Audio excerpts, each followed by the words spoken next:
Jørgensen has a degree in history and religion and Arabic, a degree in Islamic studies, and a degree in literature from the University of Copenhagen, a degree in philosophy and ethics from Al-Mustafa University in Qom. She has been working as a news and newspapers panelist on Islamic topics and a university lecturer in Islamic studies.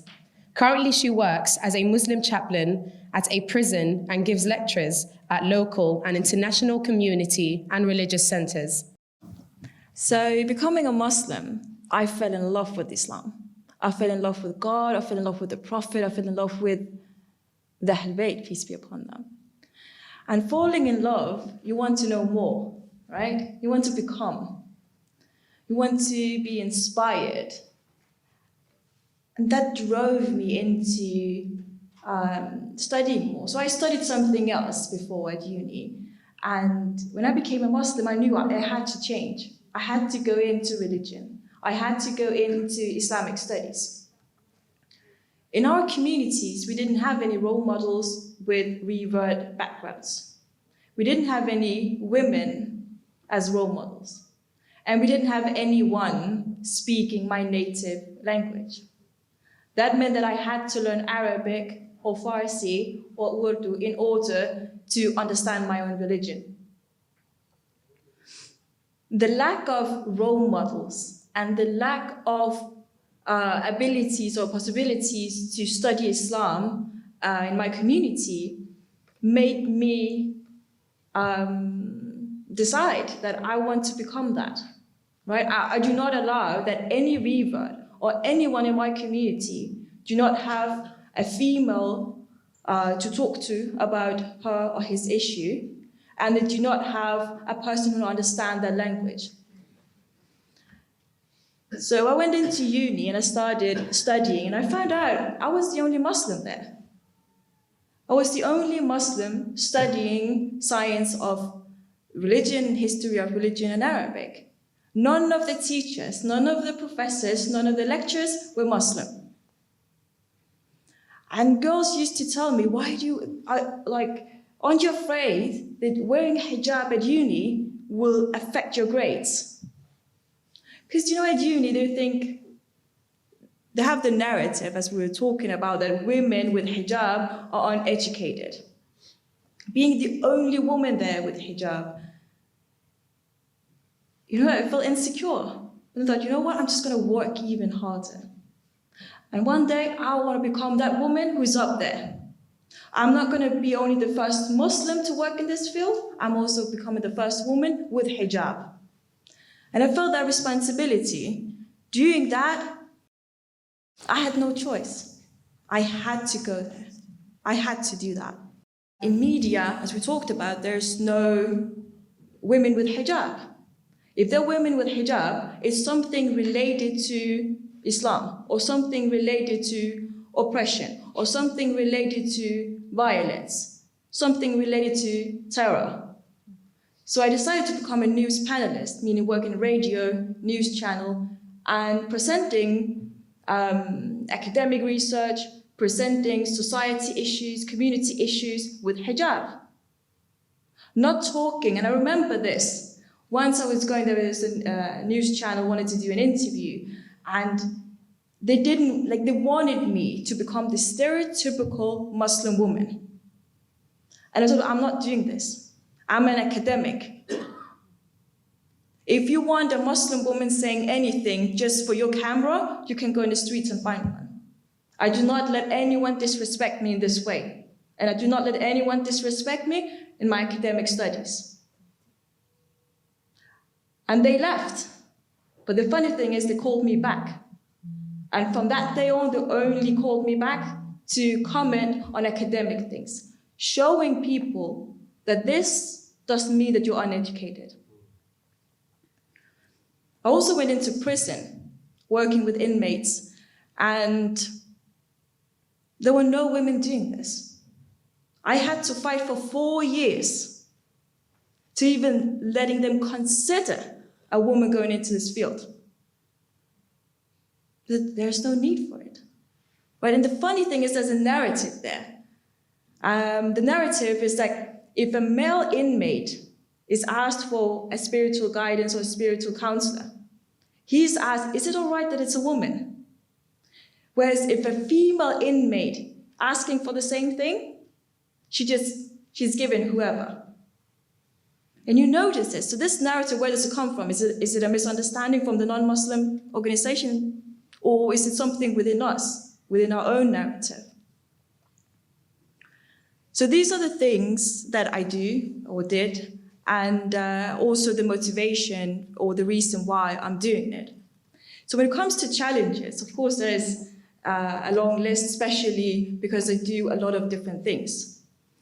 I knew from the beginning, going into this, the academic background would not be enough. I had to sacrifice in the sense of moving abroad and living in another country, and had to do the traditional house of studies. And I did, specializing in philosophy of ethics. Also, that is a very interesting thing. So you have to decide, right, which way you're going. And most people go into Islamic law. And that was a question also I thought myself, do I want to go into Islamic law? And the leadership of the Hausa encouraged me to do so. It's very important for women in the West to have a deep understanding of Islamic law. So it's true. But we also need ethics. And what do we lack in our communities? Right? All of us, most of us know how to pray, make wudu, etc., etc. We have to sit and listen to the same talks over and over again about these subjects. But where's the ethics? Where's the moral? Where's the moral in our communities? So one thing I thought about when doing this program, I was like, what has been a challenge? And then I thought, you know what, thinking about doing this for 10 years, I have never once had constructive criticism. I've had lots of criticism, but never any constructive criticism. I never had a person saying, oh, due to this in your research article, due to this in your talk, never. All the criticism I've got has been surrounded by my personal life, my skin complexion, or the tone of my voice. Not once constructive criticism. For every single program in 10 years, I know putting the poster a month before, that means a month of issues. That means slandering. That means inappropriate comments in the community, on the social media. And another chance is putting yourself into a new culture, right? I come from a completely different culture. And going into this field, you always have to balance, right? Can I talk in front of men? Can I not talk in front of men? What should I do? Should I look this way? Should I look that way? And putting yourself out there as a female lecturer or a female researcher, it's something different for a man. Because the discussion on whether men can put themselves out there on social media is one thing.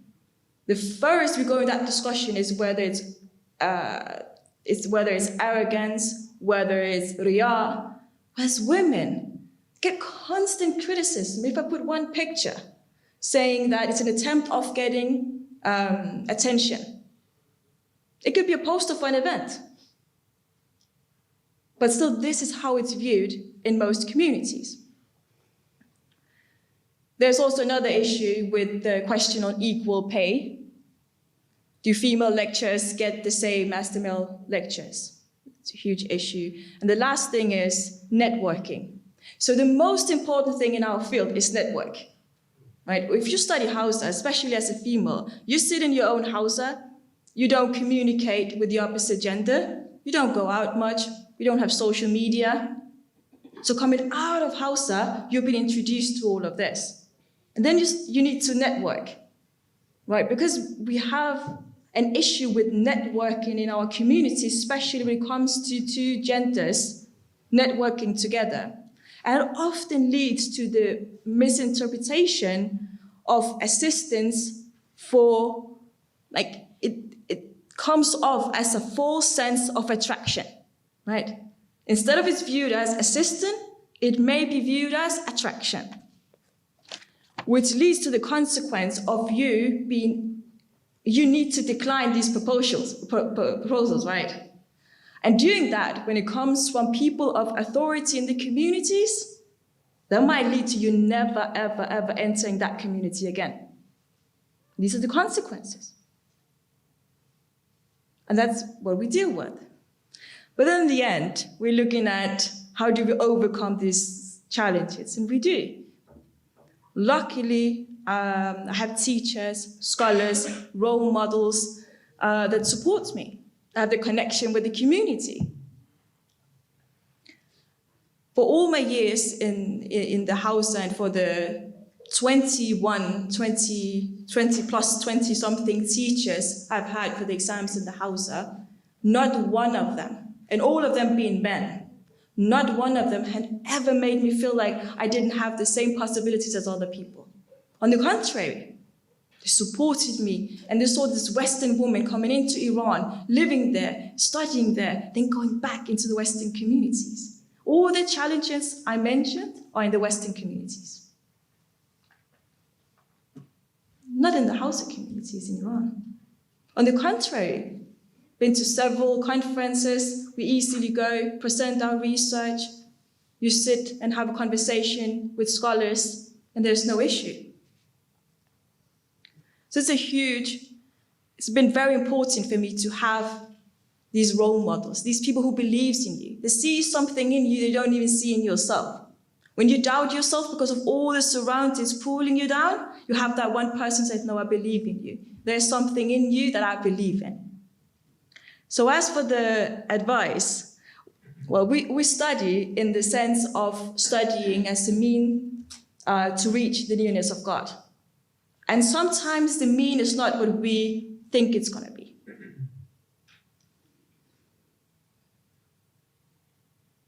We can never set out to think, oh, I want to be a teacher. I want to be a lecturer. I want to be a guide. No. You want to reach God through studies, and God is going to show you the path that you're supposed to be on. That's the only way. If I had the intention of becoming a scholar, no, I would never be a scholar. The intention is always to reach God. And that means it's a self-sacrificing road. There's a path of solitude sometimes. In academia, for any one of you who would ever be interested in going into academia, in Islamic studies in academia, this is so important.